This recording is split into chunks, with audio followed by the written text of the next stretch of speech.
Saat Ken Arok menuai karma di puncak kejayaan sebagai Raja Singosari, Ken Arok mulai diterpa karma.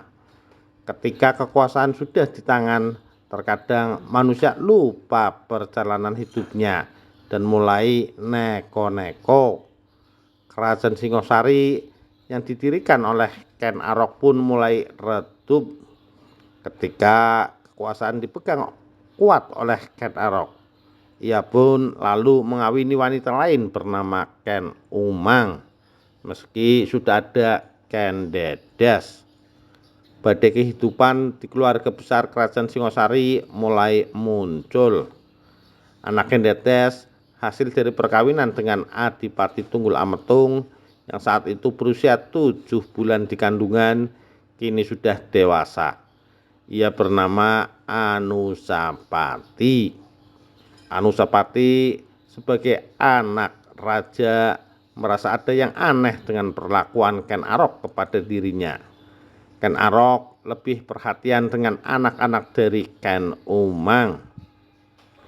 Keadaan ini membuat Anusapati kemudian menemui ibunya, Ken Dedes, untuk menanyakan status dirinya sebagai putra raja.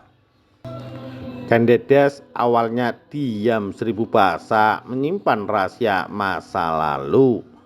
Namun Anusapati terus mendesak, dan sebagai wanita sekaligus seorang ibu tak kuasa menyimpan rahasia hubungan dirinya dengan Ken Arok serta peristiwa terbunuhnya Tunggul Ametung.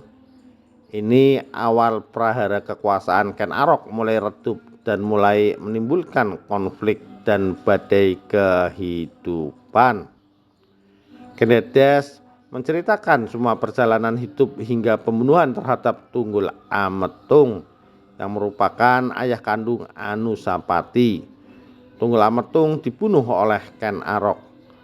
Apakah kejujuran Ken Dedes ini karena cemburu Ken Arok lebih perhatian kepada istri selirnya Ken Umang? Yang jelas, prahara perebutan kekuasaan Singosari mulai terjadi. Apakah ini karena bagi Ken Arok yang berpolitik keji?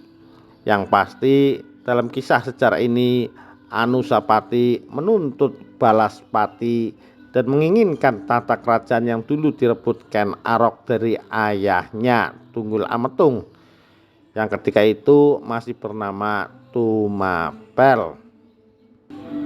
Selanjutnya Anusapati mencari cara dan jalan agar Ken Arok ayah tirinya mati sehingga balas dendam tercapai sekaligus tahta Singosari beralih ke tangannya.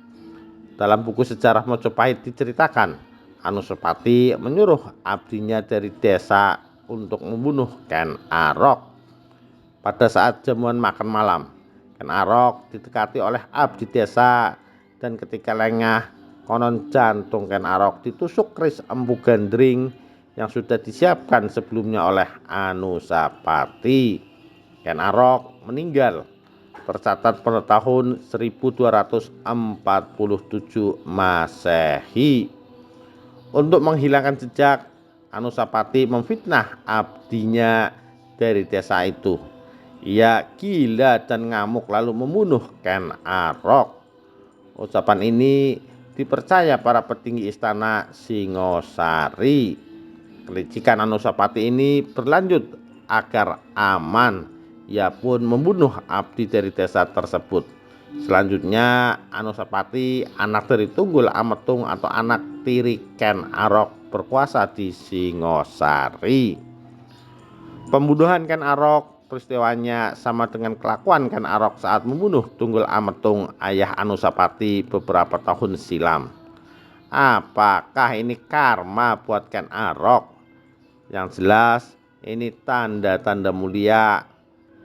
Yang jelas ini tanda-tanda mulai runtuhnya kekuasaan Singosari dari tangan Ken Arok.